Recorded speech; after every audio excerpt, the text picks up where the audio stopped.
तो मेरी ही गलती की वजह से मेरे बच्चे पर इतना भारी पड़ जाएगा ये मैंने नहीं सोचा था। मुझे नहीं पता था कि ये सारी चीज़ें मेरे साथ हो रही हैं। अगर मुझे शायद पता होता तो मैं ये सारी चीज़ें कभी नहीं करती और आप सबसे मैं बताऊंगी, शेयर करूंगी कि मैंने क्या।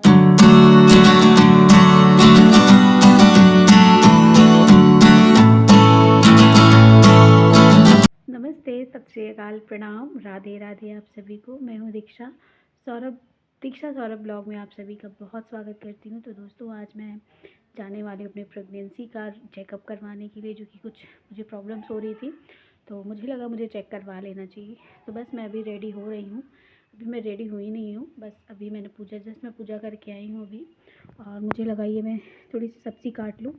सब्ज़ी काटने के बाद फिर मैं कुछ बना लेती हूँ, खा लेती हूँ, फिर जाती हूँ, क्योंकि अल्ट्रासाउंड भी हो सकता है करवाना पड़े, तो बिना खाए नहीं होता है। तो चलिए आगे की जर्नी में मिलते हैं, आपसे बताते हैं कि मैंने आज का क्या रूटीन आप सबसे शेयर करूँगी, क्या क्या किया। ठीक है, तो हमारे यहाँ सेम बोलते हैं और उसको पानी में काट रही हूँ। और ये मैंने इतना भी काटना बाकी है, तो उसको मैं काट के फिर बनाऊँगी, फिर खा के फिर जाऊँगी। ठीक है, फिर मैंने थोड़ी सी टीवी को देखते देखते फ्रूट्स खाया दोस्तों। फिर मैं रिकॉर्ड नहीं कर पाई रास्ते का। डायरेक्ट मैं पहुंच गई हॉस्पिटल, जहां मुझे अल्ट्रासाउंड करवाना था, यानी कि कलर डॉपलर करवाना था। भीड़ बहुत ज़्यादा थी, हमारे पहुंचने से पहले ही काफ़ी लोग पहुंच चुके थे वहां पर। तो इस वजह से हमें वेट करना पड़ा। ये हस्बैंड नंबर लेकर आ गए हैं और आकर अब बस अब हम वेट करेंगे थोड़ी देर। घर पे रहे तो मोबाइल, यहाँ रहे तो मोबाइल, दिन भर मोबाइल चला। अभी सब आ चुके हैं हॉस्पिटल में। ये है मेरे हस्बैंड और हम आए हैं अल्ट्रासाउंड करवाने के लिए। अल्ट्रासाउंड करा गया है और क्या, और अभी बहुत सारे लोग पीछे लाइन में लगे हुए हैं हमारे। देखिए कब बारी आती है हमारी, अभी बारी आएगी। तो दोस्तों, फाइनली अल्ट्रासाउंड मेरा हो चुका है और उसके बाद फिर मैं यहाँ पे कुछ खाने के लिए आई थी, बट यहाँ पे कुछ खाने के लिए बहुत टाइम लग रहा था, भीड़ बहुत ज़्यादा थी, इसलिए फिर मैंने ज़्यादा कुछ खाया नहीं यहाँ पे। बस आइसक्रीम वगैरह थोड़ी सी खाई। ये है हमारे यहाँ प्रयागराज का बिग बाज़ार, जो स्मार्ट बाज़ार बोलते हैं। पहले तो बिग बाज़ार था, इसलिए नाम रटा हुआ है बिग बाज़ार। तो बस यहाँ पर ऐसे ही हम थोड़ी देर के लिए आए थे रेस्ट करने के लिए। फिर हस्बैंड ने ले लिया आइसक्रीम और हम आइसक्रीम खाने लगे, क्योंकि बहुत कुछ ज़्यादा खाने का मन नहीं था। और क्योंकि रिपोर्ट देख कर के ना ही दिमाग बिल्कुल हिल सा गया था, तो इस वजह से कुछ खाने का मन नहीं था। लेकिन उन्होंने बोला अरे कुछ नहीं होगा, परेशान ना हो। फिर उसके बाद डॉक्टर आने वाली थी हमारी, तो उनका कॉल आ गया था। तो ये देखिए, हम बस डॉक्टर के पास जा ही रहे थे। फिर हमने वहाँ से डॉक्टर को दिखाया, कुछ बाहर की चीज़ें थी जो हमने रिकॉर्ड कर ली। तो ये देखिए हस्बैंड आगे आगे चल रहे हैं और ये है हमारा प्रयागराज, जो जहाँ पर हमारे यहाँ से बहुत दूर नहीं पड़ता, पास में ही है। और हम लोग बहुत अच्छे से वहाँ पर ही कुछ भी होता है तो हम लोग यहीं पर आते हैं। ये रहा हमारा स्मार्ट बाज़ार। यहीं पे मैं चीज़ें भी मुझे बहुत ख़रीदनी थी, बहुत सारी चीज़ें शॉपिंग करनी थी, लेकिन कुछ भी मैं नहीं कर पाई। तो उससे मैंने डॉक्टर को दिखाया, डॉक्टर ने मुझे सारी चीज़ें क्या बताई क्या नहीं बताई, सब मैं आपको आगे वीडियो में शेयर करूँगी। ये मैं अपने घर लौट रही हूँ, शाम का टाइम है और मैंने सनसाइट हो रहा था, तो मैंने कहा रिकॉर्ड कर लेती हूँ। काफ़ी अच्छा लग रहा था। बहुत समय के बाद देखा, जब मैं अपने मायके में होती थी तभी देखती थी, लेकिन अब ये पहली बार देखा। फिर बहुत ज़्यादा ठंड थी, रात का टाइम हो गया था आते आते। तो यहाँ पर एक पास में ही ढाबा था जो हाईवे पे रहता है हमेशा, तो इसलिए हमने इसी ढाबे पे आकर चाय पी। वैसे तो खाने का कुछ मन नहीं था, हस्बैंड बार बार कह रहे थे कुछ ऑर्डर कर लो, कुछ ऑर्डर कर लो, लेकिन मैंने नहीं किया। उन्होंने कहा बस तुम रिकॉर्ड करने में लगी हो, कुछ खा पी नहीं रही हो, बताओ क्या खाना है। तो मैंने बोला कुछ भी नहीं खाना, बस चाय पी ले, क्योंकि यहाँ पे बहुत स्पेशल चाय बनती है। और स्पेशलिटी ये होती है कि ये जो कुल्हड़ वगैरह देते हैं ना, ये बहुत अच्छा, मतलब बहुत, मतलब यूनिक सा है कुछ यहाँ पर। तो बस ऐसे ही हमने थोड़ा-सा यहाँ पर रिकॉर्ड कर लिया। काफ़ी अच्छी जगह थी, बहुत अच्छा था। सामने सड़क का किनारा और ये सामने रेस्टोरेंट, ढाबा कह लीजिए, रेस्टोरेंट, दोनों का कॉम्बिनेशन है। तो यही कुल्हड़ है जिसकी मैं बात कर रही हूँ। तो इसी इसी में चाय पीने की वजह से मैं यहाँ रुकी थी चाय पीने के लिए। बस उसके बाद फिर मैं फाइनली आ चुकी हूँ घर। घर छोड़कर चले जाओ तो घर का यही हाल हो जाता है। आप तब देख सक रहे हो किस तरह का हाल हो गया है। बस आते ही मैंने टीवी लगा दी थी थोड़ा सा मूड फ्रेश करने के लिए। अब इतनी सारी चीज़ें फैली पड़ी हैं, मुझे सब कुछ ठीक करना था। और ये बस दोस्तों ये है मेरा बाबू। और ये जो मेरा स्लीपी है ना, ये अभी स्लीप नहीं कर रहा है, अभी जग रहा है। और बहुत ज़्यादा इसने से परेशान नहीं किया आज मुझे। बिल्कुल अच्छे से मैं बाइक पर गई हूँ, आई हूँ। तो गाइस मिलूँगी थोड़ी देर के बाद आप सबसे। ये मेरी रिपोर्ट्स दोस्तों जो मैंने 19 तारीख को करवाई थी। वीडियो तो रिकॉर्ड उसी दिन कर लिया था लेकिन टाइम नहीं मिल पाया तो मैं इसको एडिट करके आप सब तक पहुंचा सकूं। तो बस ऐसे ही देखिए चीज़ें, जो कलर डॉप्लर हुआ था मेरा उसी की ये इमेजेस हैं, कुछ दिखाया है। मतलब बहुत सारी दवाइयाँ वगैरह भी दी है। मैंने आपको पहले ही बताया कि मुझे क्या क्या प्रॉब्लम्स हो गई हैं इस टाइम पर। तो बस मैं आप सबसे एक रिक्वेस्ट करूँगी कि जो गलतियाँ मैंने की वो आप गलती ना करें दोस्तों, ठीक है। मैंने बहुत गलतियाँ की हैं प्रेगनेंसी में। फ़र्स्ट प्रेगनेंसी थी, जो कहते हैं लोग कि बहुत संभाल कर करना चाहिए, लेकिन मैंने बहुत गलती की है। तो बस ये दवाइयाँ वगैरह हैं मेरी, जो सब मुझे मिली हैं और मुझे प्रॉपर इसको कंटिन्यू करना है। और फिर से मुझे जा कर के डॉक्टर को दिखाना है कुछ टाइम बाद कि क्या कैसे है, चीज़ें ठीक हुई हैं या नहीं हुई हैं। तो इसलिए दोस्तों ये है, आप सब देख सकते हो।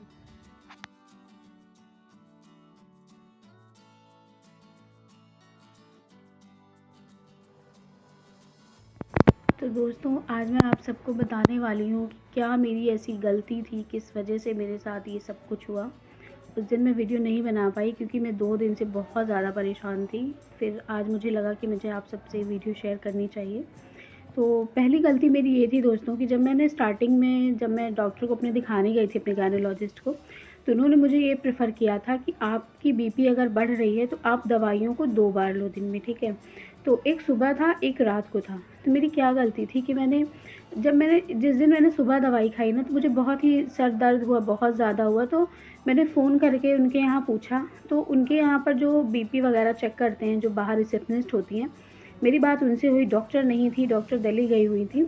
तो उनसे मेरी बात हुई तो उन्होंने बोला मुझसे कि आप जो है एक ही बार दवा को कंटिन्यू करो, 2 बार मत करो। तो मैंने सोचा कि ठीक है। तो मैंने उनसे बोला कि आपने डॉक्टर से पूछा? तो उन्होंने बोला हाँ, मैंने डॉक्टर से पूछा, इसलिए मैं आपको बता रही हूँ। तो इस वजह से मुझे लगा कि ठीक है भाई, वो कह रही हैं तो गलत तो होगा नहीं। तो मैंने फिर 4th मंथ से ही मैंने 2 बार दवाइयाँ लेनी। एक बार जो मुझे 2 बार दवाई लेनी थी वो मैंने 1 बार लेना स्टार्ट कर दिया। फिर मैं इसी तरह से दवाइयों को प्रॉपर खाती रही। फिर मेरी ही गलती ये थी कि मैं जब दोबारा डॉक्टर से मिली तो मैंने उनसे ये नहीं पूछा कि हाँ, क्या मतलब मुझे दवाइयाँ 2 बार लेनी थी। मुझे लगा कि उन्होंने बोला है तो मैं 1 ही बार लेती हूँ। तो मैं 1 ही बार दवाइयों को खाने लगी। उस वजह से मेरे बच्चे के उन्होंने बोला डॉक्टर ने, इस बार जब मैं अपना अल्ट्रासाउंड करवाने गई तो मेरा कलर डॉपलर उन्होंने बोला कि 8वां महीना है तो आप कलर डॉपलर करवा लो। तो मैंने जब करवाया तब उन्होंने मुझसे बताया कि जो आपका बच्चा है उसके ब्रेन तक मतलब आपका खून नहीं पहुंच रहा है। और क्या है कि मेरा थोड़ा सा हीमोग्लोबिन भी बहुत कम था। लापरवाही मेरी ये थी दोस्तों कि मुझे सारी चीज़, ये मेरी ही लापरवाही थी, मेरी ही गलती की वजह से कि मैंने चीज़ों को खाया नहीं। कि मुझे बोला गया था कि आप ड्राई फ्रूट्स वगैरह लो, अनार वगैरह खाओ, पालक वगैरह खाओ, लेकिन मैं क्या बताऊँ, ये मेरी हिम्मत मारी गई थी। मैं क्या कहूँ, मुझे कुछ समझ ही नहीं आ रहा। मैंने जो चीज़ें मैं पहले खाया करती थी, प्रेगनेंसी के पहले जो चीज़ें मैं खाती थी वो चीज़ें मैंने खाना स्टार्ट कर दी। यानी कि मैं तला भुना भी खाती थी और मतलब मसाले वाली चीज़ें भी बराबर मैं ले रही थी। ऐसा कोई रुकी नहीं थी। क्यों हुआ ये भी मैं आपको बताऊंगी कि देखिए, हमारे यहाँ पर जो भी औरतें हैं, हमारी सासू माँ हैं, जो भी और भी हैं परिवार में, तो वो ये कह रही थी कि हम तो सब कुछ खाते थे, तुम्हें ही हरी सब्जी क्यों चाहिए, तुम्हें ही ये सारी चीज़ें क्यों चाहिए, हम तो सारी चीज़ें खाते थे, हमारे बच्चे को तो कुछ नहीं हुआ, हमने तो अल्ट्रासाउंड भी नहीं करवाया, हमने तो कभी इंजेक्शन भी नहीं लगवाया कि हमारा बच्चा स्वस्थ नहीं है। तो इन सारी चीज़ों को सुन कर के मुझे थोड़ा सा बहुत बुरा लगता था, तो अच्छा भी नहीं लगता था। तो इसलिए मैंने खाना शुरू कर दिया। मुझे लगा कि ठीक है, ये मतलब देखिए एक्सपीरियंस जिसको बोलते हैं कि एक्सपीरियंस भी लोगों को होता है। तो इस वजह से मैंने सोचा कि ठीक है, कोई बात नहीं, अगर वो कह रही हैं तो कोई वजह होगी कहने की, तो इसलिए मैंने ज़्यादा ध्यान नहीं दिया इस चीज़ को। फिर मैं खाने लगी। जब मैंने 8वें महीने में कलर डॉपलर करवाया तो मेरा कोलेस्ट्रॉल बढ़ चुका था और लीवर एंजाइम, मुझे बहुत मतलब मुझे खुजली इतनी ज़्यादा होती थी, पैर के तलवों में होती थी, हाथ पैर में होती थी। मैंने डॉक्टर से बोला ये चीज़ कि मतलब मुझे होती है, तो घर में लोगों ने बोला कि खुजली तो सबको होती है, कोई तुम्हारी नहीं तो है नहीं। तो मैंने भी इस चीज़ को इग्नोर किया, जो कि मुझे 7वें महीने से ही खुजली बहुत ज़्यादा हो गई थी। तो 8वें महीने में जब मुझे बहुत ज़्यादा हुई, बहुत ज़्यादा, मेरे हस्बैंड मुझे देखते थे कि मैं रात में उठ के इतनी खुजली करती हूँ हाथ पैर पूरे जगह पर। तो उन्होंने बोला कि कोई बात नहीं, हम डॉक्टर को दिखाएँगे। जब हमने डॉक्टर को दिखाया तो डॉक्टर ने और दवाइयाँ चेंज की हैं उन्होंने, सारी चीज़ें मुझे मतलब सब कुछ प्रॉपर्ली बता दिया, ऐसे-ऐसे खाना है। 15 दिन के बाद उन्होंने बोला कि आप 15 दिन के बाद आना और फिर से हम एक बार कलर डॉपलर करेंगे। हम देखेंगे कि आपके बच्चे तक मतलब पहुँच रहा है नहीं, खून पहुँच रहा है या नहीं उसकी नसों में, जो भी जैसा उन्होंने बताया। और फिर इस वजह से मैं बहुत ज़्यादा परेशान थी दोस्तों, मैं आने के बाद मैं बहुत ज़्यादा परेशान थी।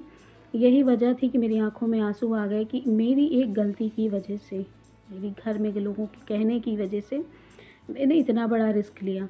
जो मुझे नहीं करना चाहिए था वो मैंने किया। इसीलिए कहते हैं दोस्तों कि जो आपके साथ बीत रही है, जो भी आपके साथ जैसा भी हो रहा है, आप डॉक्टर से सलाह लें, ना कि घर वालों से सलाह लें। मैं आपसे यही कहूँगी, जो बड़े बूढ़ों के साथ जो भी होता था, जो पहले के ज़माने में होता था, वो होता था। लेकिन अब आज के बाद मैं ऐसी किसी गलती कभी भी नहीं करूँगी। आज भी मुझे कहा जाता है कि नॉर्मल डिलीवरी करानी है तो घर में पोछा लगाओ, लेकिन डॉक्टर ने मुझे ये कहा है कि आपका आंवल जो है वो कमज़ोर है, प्लेसेंटा। अगर आपको जो है बहुत ज़्यादा झुककर, बहुत ज़्यादा बैठकर काम नहीं करना, लेकिन आज भी हमारे घर में ये कहा जाता है कि आप पोछा लगाओ बैठकर, जो कि मैं नहीं कर रही हूँ, ठीक है? नहीं कर रही हूँ। ना करने की रीज़न यही है कि मैं अब रिस्क नहीं लेना चाहती। मैं इन लोगों की बातें मैं 3 महीने से सुन रही थी कि ये करो, ये करो, ये करो, कुछ नहीं होता, कुछ नहीं होता। लेकिन आज मेरे साथ जो हो रहा है ना, मैं जानती हूँ। मैं बहुत परेशान हो गई थी सच में, जब मुझे ये पता चला। और डॉक्टर ने भी बताया कि मतलब दिक्कत है, लेकिन अब देखिए कोई भी डॉक्टर डायरेक्टली ऐसे नहीं बोल देगा कि आपका बच्चे के साथ ऐसा है। बस उन्होंने मुझे बोला कि आप खाने-पीने पर अच्छे से ध्यान दो, तला-भुना नहीं खाना आपको, मसाले वाला नहीं खाना। बच्चे की काउंट करनी है कि वो कितनी बार काउंट मतलब हलचल कर रहा है। ये सारी चीज़ें आप करिए, 15 दिन के बाद आके आप दिखाइए, ठीक है? फिर तब वो हमें डिलीवरी की डेट देंगी। दोस्तों ये सारी चीज़ें मेरे साथ हुई हैं, इसलिए मैंने ये आप सबके साथ भी शेयर किया। तो अभी सारी चीज़ें ठीक है, मेरा बच्चा भी ठीक है, किक भी कर रहा है बराबर से। तो मुझे आप सबसे यही शेयर करनी थी जानकारी कि आप लोग कभी भी किसी के कहने पर ना आएँ, जो आपकी डॉक्टर कह रही हैं आप वही करें, वो ज़्यादा ज़रूरी है, ठीक है? और घर वालों की बात ऐसा नहीं है कि ना माने, लेकिन उतनी माने जितनी ज़रूरत है, ठीक है? वरना मेरे जैसा पछताने के सिवा आपको कुछ नहीं मिलेगा। तो आपको ये ब्लॉग मेरा कैसा लगा, पसंद आया तो लाइक करिएगा, सब्सक्राइब करिएगा, सपोर्ट करिएगा, ठीक है? फिर मिलूँगी अच्छे ब्लॉग में दोस्तों, तब तक के लिए राधे राधे, जय श्री कृष्ण।